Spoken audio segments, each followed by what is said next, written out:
nandito na po si Senator Bongo. Senator Christopher Lawrence Bongo.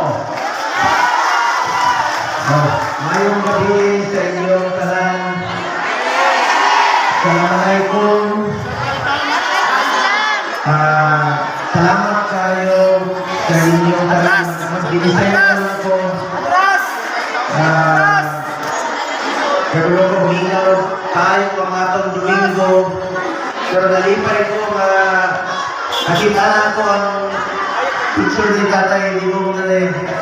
Pero ko kung makita lang mo ni Tatay Digong karon lipay sa inyong suporta sa iya.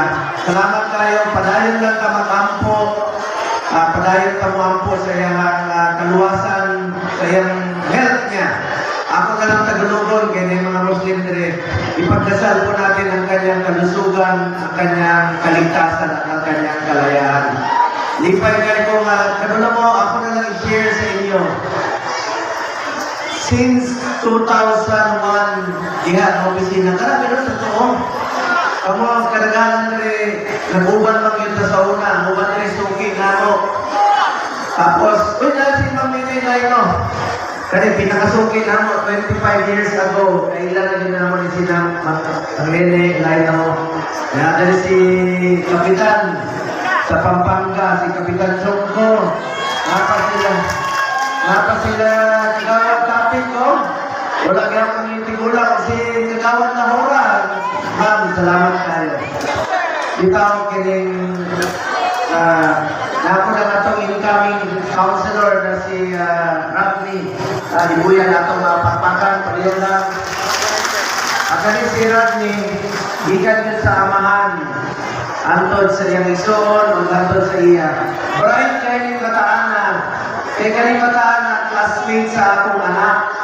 Dungan sila, akong anak itong valedictorian sa Stella Maris, itong classmate sila. Nahimo siya, ang akong anak nahimo CPA lawyer. So, siya, classmate sila, pareho sila Bright. Siya nahimo lang itong CPA, honor ko din siya. Dungan yun din ako sa akong anak. Ang akong anak, ni Patok Manila, nahimong CPA sa De La Salle, siya number 1 sa klase. Siya sumakong taon ni position to sa Ateneo College of Law sa Manila, nahimo na po sa class valedictorian sa Panginoon siya. So, sa pagsasama sa amin, dahil si Kagawad Chomong, si Kapitan Lozada, salamat kayo. Kanina yun, 20 years ago, realista yun kayo Lulot patay yun din sila, kay Tatay Digong. So, balikan lang nato, kanina si incoming counselor, Rodney, sabangin ninyo ni kay Buutan, bright yun Ino na sa kong anak, kani kumihan ko kayo niya siya.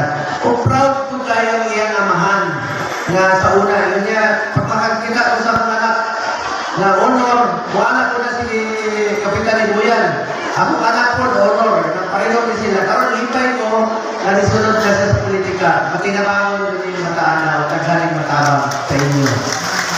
Then of course, hangin na po sa inyo ang tanan na Duterte team, di ba?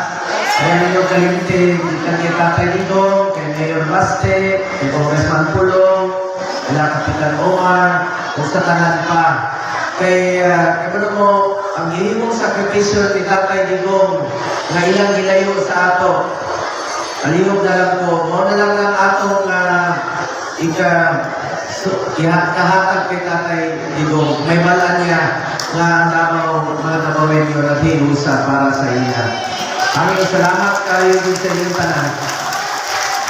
It's been 1 month na ilang gilayo si Tatay Digong.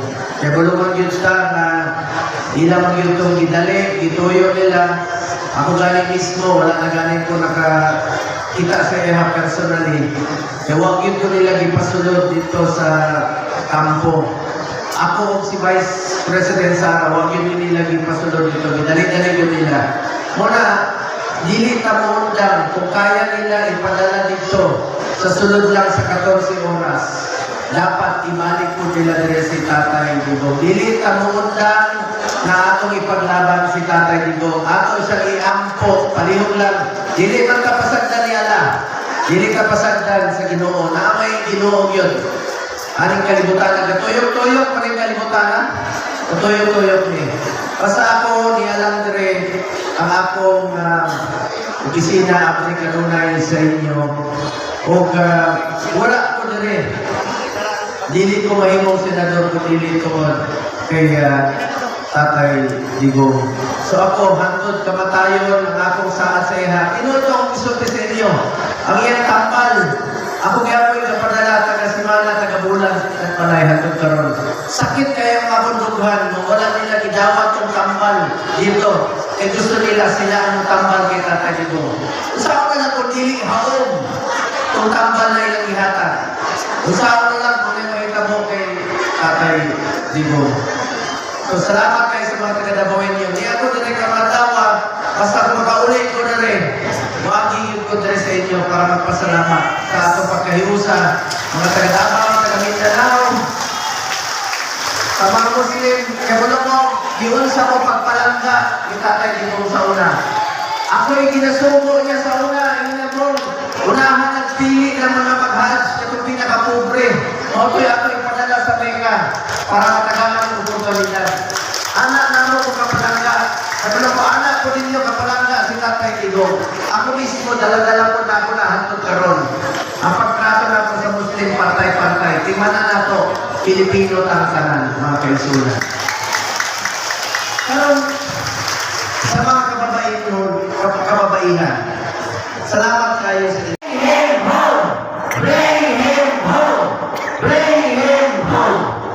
Gusto na ko, alang-alang kay Tatay Digong, ang akong opisina abre sa inyo. Kung gusto ko inyong akong ikatapang sa inyo, itugon nyo na Tatay Digong, tigil mo pasagdan. Sa abot sa akong makaya, nagkamot yun kong servisyo sa inyong lahat. Sa abot sa akong makaya, Chairman ko sa Committee on Health, Sports, and Youth sa Senado Center sa Davao City. Mga Super, lipay kayo po ang Super Center. Isang paraan po yan na inapit natin ang servisyo medikal sa atin. Sila, tapos sobra ilang pundo, tapos nakitol sa langing proyekto, di ba? Kaya ako ginang banata ng PhilHealth sa hearing na ako. Naka-13 ako ka-hearing.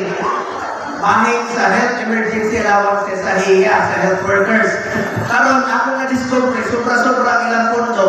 Utrohon ako, ang PhilHealth para na sa health, dili na negosyo. Dapat na tayo masandalan pag magkasakitan. At yun na, dalawa yung PhilHealth karon, pag-aangin ko, kila na itandas nila. Puro naman yan. Una, kami, ilang ipapromise, akong ipapirma sila sa budget hearing, hindi ko na ito, pirmahin na ninyo inyong saad. Ang ilang saad karon, taas nilang case range, karon doon top 10 mortality diseases, operasyon sa kasing-kasing, apilo na nila pag-emergency cases. Dapat sila yung polisiya na akong na-discovery, karoon sa rin, nasa sila yung polisiya na kinahanglan ka magpa-admit o 24 hours. Ako hangyo lang ako sa inyo, unahan ninyo sila at Tatay Digong na importante yun kayo. Hangyo lang yun sa inyo sila, Tatay Digong sila Mayor Baste o lang yan, hangyo lang yun kayo. Salamat yun kayo. Ako, di man ang kalimot sa akong pangalan, at ko sa kanto, unsa ka ng green, unsa ka ng traffic light? Go. Pagutong mo, palit na yung manok, chokes to? Unsay pangalan sa atong dating presidente, Rodri? Oy, kaya ba mo, unsay paborito na ng sudan? Mong! Unsay paborito na ng prutas? Mang! Guro na kiyapon. Unsay dapat sa palamubog? Lasing? Ingon kita na dito, ayaw mo. Kaya mo, sa una kita mo ng overpass? Diba ingon yan, do not drive if you are drunk. Diba? Di siya masagot na mag-drive mo na nakainom. Delikado na. Masukok yun na sana. Ang nakainom na nag-drive. O ako po, di ko gusto na mag-inom mo. Mag-drive mo. Delikado na. Pag naikahitabo sa inyo, ako na po'y mainom duman ninyo. Pag kayo ay na? Hindi na pinagsasabi sa akin pangalan. Kasi katawa si Manang, oh. Tama ba yung isang kapunta na? Kasi paborito lang ako at wala yung trabaho. Domingo! Kakawadyo, meron ako wala yung kalasay.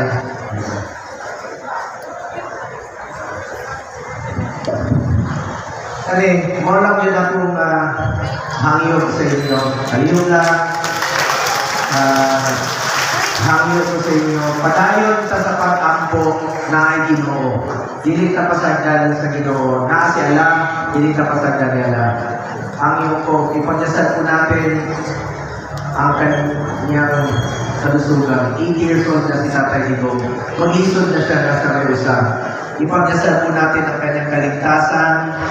Ipagdasal po natin ang kanyang kalayaan sa lalong madaling panahon. Huwag po tayong tumigil hanggat hindi po natatapos ito at makauwi si Tatay Digong po. Duterte! Duterte! Duterte! Duterte! Duterte! Bring him home! Bring him home! Bring him home! Bring him home! Bring him home! At alam ko isulti sa inyo. Di maninin niya rin. Kausarata mo agian ng kalibutan. Kung unsay kayuhan o tabang na pwede natin buhaton sa atong isig na tao, aton ang buhaton karon, kadiling na ta, bumalik-balik kalibutan.